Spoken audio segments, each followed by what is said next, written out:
Nak jadi Perdana Menteri, nak jadi menteri. Saya nak tanya untuk apa? Guru! Bunyi khabar PMX Nebu di Perda Jeka, betul ke? Yam you, ya say, ye yal, ye Malaysia. Assalamualaikum dan salam sejahtera. Rakyat mula bersuara. Isu melibatkan Perdana Menteri Datuk Seri Anwar Ibrahim sekali lagi menjadi perhatian ramai. Pelbagai pandangan dan reaksi memenuhi media sosial dengan ada yang menyokong langkah kerajaan, manakala ada juga yang mengkritik serta menggesa penjelasan lanjut. Perdebatan ini menunjukkan bahawa rakyat semakin peka terhadap perkembangan politik dan dasar yang memberi kesan kepada kehidupan harian. Orang rebut-rebut bicara nak jadi menteri besar, nak jadi Perdana Menteri, nak jadi menteri. Saya nak tanya untuk apa? Untuk apa jadi pemimpin? Untuk sakau? Untuk lebih kaya? Untuk beli harta sana sini? Atau untuk menjaga negara ini sebagai amanah dan membela nasib rakyat, terutama anak-anak muda?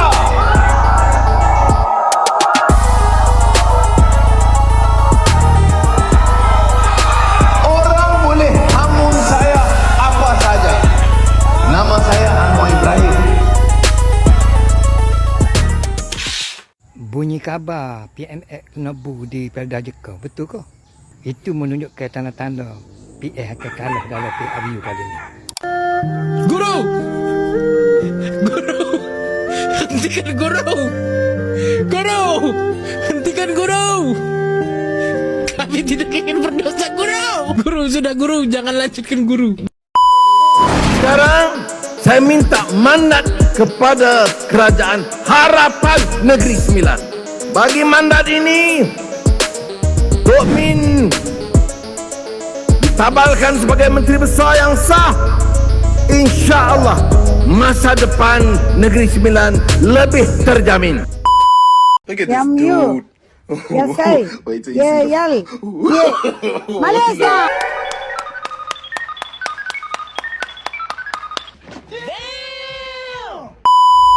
Hanya Datuk Seri Anwar Ibrahim yang berjaya melaksanakan hospital secepat mungkin untuk berfungsi.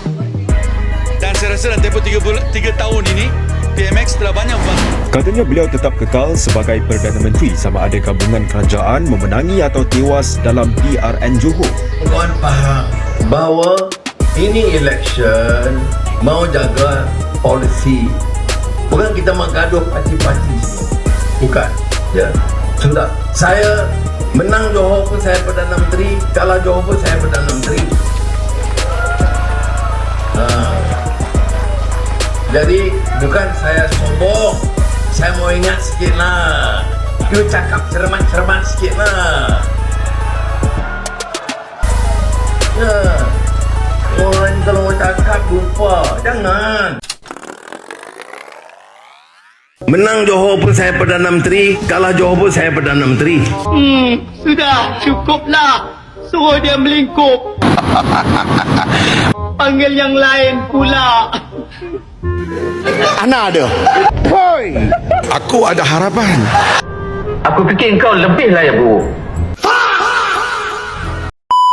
That's the audacity of a person called Anwar Ibrahim. Terus dekat ni, hari ini dia cakap ada ramai parti yang berbakat untuk kalahkan dia sebab dia cukup kuat melawan rasuah. Saya dan ni walk out of PKR and government sebahagian besarnya sebab itu.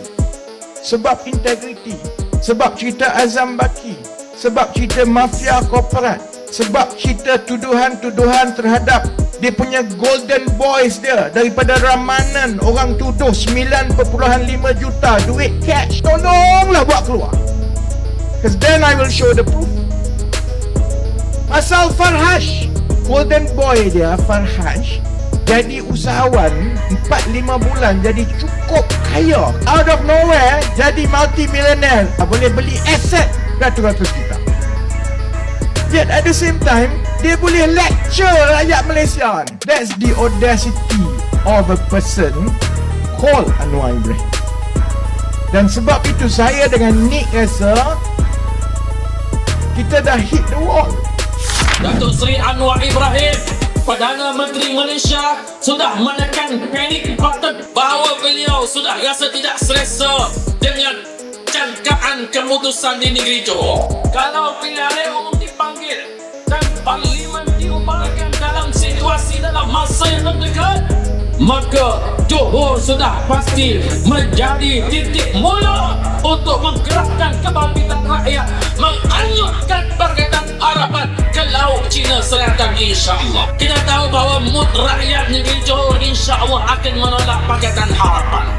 Datuk Seri Anwar Ibrahim, Perdana Menteri Malaysia, sudah menekan panic button, sudah menekan butang panik, sudah menekan Swiss panic bahawa beliau sudah rasa tidak selesa dengan jangkaan keputusan di negeri Johor.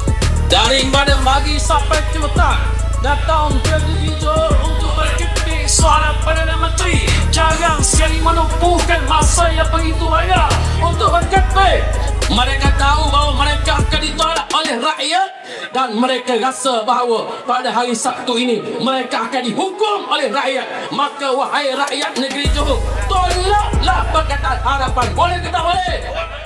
Kalau satu hari nanti Anwar bukan lagi Perdana Menteri, sejujurnya melihat politik hari ini timbul rasa sayu di hati. Ketika Anwar Ibrahim memerah keringat memulihkan ekonomi dan mengangkat nama Malaysia di mata dunia, masih ada pihak yang sibuk menyerang, melemahkan, malah merancang untuk menjatuhkannya. Selepas pilihan raya lalu, negara tidak stabil, tiada parti mendapat majoriti mudah, politik berpecah, ekonomi perlukan keyakinan dan rakyat sudah penat melihat kerajaan bertukar-tukar. Dalam keadaan itu, Anwar merendahkan ego dan menerima kerjasama dengan bekas lawan. Bukan kerana semua perbezaan telah hilang, tetapi kerana kestabilan negara ialah satu amanah. Hasilnya mula kita lihat. Pelaburan dibawa masuk, ringgit semakin kukuh, bantuan rakyat ditambah. Rakyat menerima sara untuk membeli beras dan keperluan asas. Ketika musim perayaan, kita tidak lagi terlalu cemas melihat harga ayam dan telur melonjak mendadak seperti dahulu. Masuk ke pasar raya, minyak masak ada, beras ada, bekalan lebih teratur. Kadang-kadang kita hanya menghargai nikmat apabila ia sudah hilang. Anwar mungkin tidak pandai mengambil hati semua ahli politik supaya sentiasa mengelilingi dan memujinya, tetapi dia cuba mengambil hati rakyat. Namun reformasi memang tidak mudah. Buka monopoli, orang marah. Buat subsidi bersasar, orang marah. Nak hadkan jawatan Perdana Menteri, dua penggal pun ada yang tak sokong. Hakikatnya, reformasi memang tidak selalu popular. Anwar mungkin tidak mampu menjadikan semua orang kaya dalam sekelip mata. Tetapi beliau sedang membaiki asas negara yang telah lama bocor. Membetulkan dasar, mengukuhkan institusi dan menyusun semula sistem untuk generasi akan datang. Pokok yang akarnya kuat tidak berbuah dalam sehari, tetapi apabila tiba masanya, buahnya lebih manis dan tahan lama. Dalam Islam, kuasa bukan kemuliaan untuk dibanggakan. Kuasa ialah amanah yang akan dipersoalkan di hadapan Allah. Dan kalau satu hari nanti Anwar Ibrahim bukan lagi Perdana Menteri, aku akan cerita kepada anak cucu aku. Pernah ada seorang pemimpin yang mungkin tidak sempurna, tetapi berusaha membaiki negara ketika ramai hanya sibuk merebut kuasa. Manusia mungkin lupa, tetapi setiap usaha yang ikhlas tidak pernah terlepas daripada pengetahuan Allah. Dan seorang pemimpin tidak dikenang kerana lamanya berkuasa, tetapi kerana apa yang dibinanya ketika diberi amanah. Dan dalam perjalanan ini, Anwar Ibrahim sedang menulis legasinya sendiri.